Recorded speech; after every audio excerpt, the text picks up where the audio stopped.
On today's episode of What's Going On with Shipping, is the Containership backup over? Hi, I'm your host, Sal Mercogliano, and welcome to this episode of What's Going On with Shipping.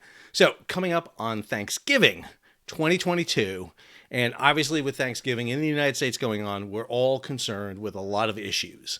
Obviously, number one, I know everyone will be tuning in to the WKRP turkey drop, a must-see for every year.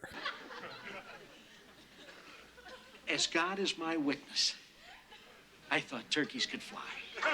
We'll be tuning our radios in to hear the yearly playing of the greatest Thanksgiving song of all time, Arlo Guthrie's Alice's Restaurant. But most importantly of all, it's football season, so we're going to be watching the NFL and FIFA World Cup at the same time. We have football and football at the same time. It's great. It is Thanksgiving.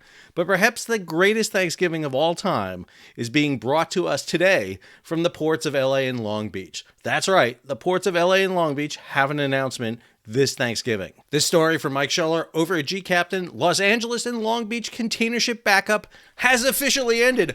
Woohoo! It's over. Our long nightmare is over. Congratulations to all of us. We've made it through. It is fantastic. We have survived the backup of container ships off the port of LA and Long Beach. It's over. We're down. We're actually one ship off the coast, but it's actually slowed down as part of a sailing plan. But they have officially announced that it is over. Go to the quote right here. After 25 months, and with the concurrence of the Port of Los Angeles and Long Beach, the Pacific Maritime Association, and the Pacific Merchant Shipping Association, the container ship backup for the ports of Los Angeles and Long Beach has ended. The Marine Exchange of Southern California said in a Facebook post on Wednesday, "Congratulations to us all. Is over." Let's take a look at the port of LA and Long Beach just to confirm that. There it is, the port of LA and Long Beach. You see a couple of ships waiting off there, but they're bulk ships, they're car carriers, they're tankers. There are no container ships waiting to get into the port of LA and Long Beach.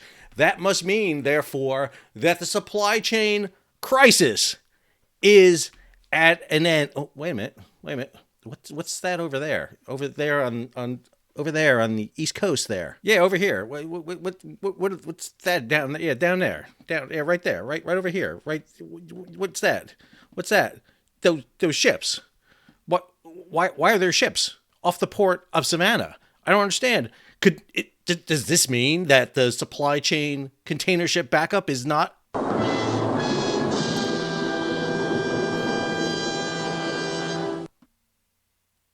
Okay. I'm just playing around, obviously. The supply chain crisis is not over, and this is not wine or anything, or margaritas. It's actually lemonade. I work at a very Baptist university. So the Port of LA and Long Beach has come out with this official announcement that the supply chain backup is now over.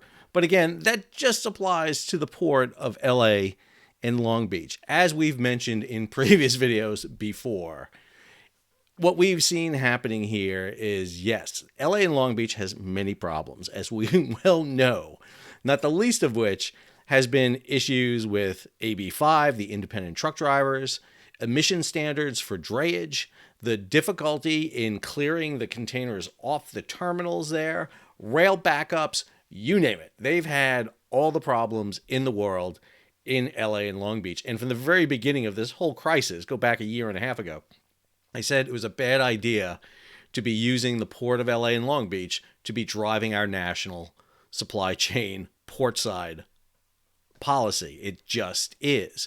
What we've seen happen, and what has happened here consistently since then, is a shift from the West Coast to the East and the Gulf Coast. Due to the backup that happened in LA and Long Beach, and I'm not going to belabor this because I've talked about this many times in past videos, and you can go take a look at them. I'll have them up here on the link here. You can hit and go take a look at them. Basically, what we've seen is that decision by shippers, those who are hauling cargo, to get better reliability. And the better reliability is on the East and the Gulf Coast. For all those reasons I mentioned to you before, not the least of which, too, is the fact that since July 1st, the ILWU and the PMA, the International Longshore Warehouse Union, and the Pacific Maritime Association are operating without a new contract. Their old contract expired. And so they're in the process of renegotiating. We're looking at a potential rail strike, maybe, because not all the unions have agreed to the rail renegotiation. And so what we've seen happen is cargo has been loaded on ships that's bypassing the port of LA Long Beach. Instead, they're going through the new lane of the Panama Canal using that Neo-Panamax style vessel that can carry up to 15,000 boxes and go directly to the Gulf and East Coast, or load them on the ultra-large container vessels of over 20,000 boxes, head westward via the South China Sea, the Malacca Straits, the Indian Ocean, the Bab el-Mandab, the Suez Canal, the Straits of Gibraltar to Europe, and transload over to the United States.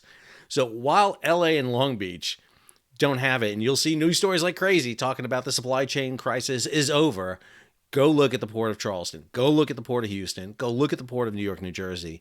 They are all experiencing massive growth. Every time you hear a story and see it out in the journals, sitting there saying that LA and Long Beach are down this year or this month, the same stories will have Houston, Savannah, Charleston, Norfolk, Baltimore, Boston, New York, New Jersey are having bigger months. And what this means is shipping companies and shippers are going to where there's more reliability. Now, you're going to ask me, why is there a big long line off Savannah and there's not more news about it? Very easy. Because right now, while there is a long line to get into Savannah, once you get into Savannah, you get your containers off the vessel, they're getting out of the terminals very fast. There's a quick turnover. One of the things that Houston, Savannah, and New York, New Jersey have done very well is keep the containers moving out of the terminals. LA did not do this very well, I will say. Long Beach, a little bit better than LA. But this has been the issue that has dogged them. Look at the accumulation of empty containers right now in the port of LA. Look at the fact that they're still sitting at about 50% of the dwell containers these are containers that have landed and haven't moved off the terminal yet for LA. This has been a systematic problem. Most of the containers that are on LA Long Beach go off by rail and obviously the rest by road. And when you have rail issues, you have road issues with drayage, with short haul and long haul rail.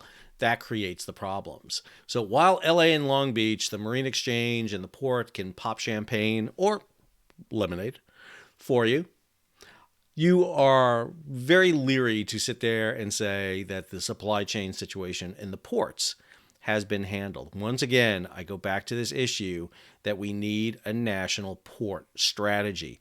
Right now, port strategy, port operations is handled at a state, municipal, local level. We do not have a national agency that oversees the ports.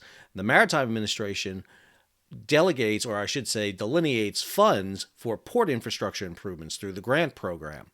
They need to be more active in deliberating in our overall port strategy. Right now, what you're seeing is more than 50% of our cargo coming into the United States now is coming in the Gulf and East Coast ports. They're bypassing the West Coast. And that's to the detriment of not just LA and Long Beach, but Oakland, Seattle, Tacoma. All those ports are suffering as a result of that. And we need to ensure that we have a good system that distributes our ports and our cargo among these many ports. What we don't want to see is New York, New Jersey, and Savannah become as big as LA and Long Beach, and then something happens and they get clogged up. What we need is multiple ports able to handle this. We're not a one-port country by any means. Hope you enjoyed today's episode. A little bit of fun this Thanksgiving. If you did, hey, take a moment. Subscribe to the channel, hit the bell so you'll be alerted about new videos as they come out. Leave a comment, give it a thumbs up, share it across social media, and if you can, contribute to the page. How do you do that? Hit that super thanks button below. Allows you to contribute directly to the page, or at the end of the video, click on the Patreon link or down in the show notes and become a patron of the page. You can become a monthly, yearly subscriber to the page. I appreciate all the support you give to the page. Until the next episode, this is Sal, signing off.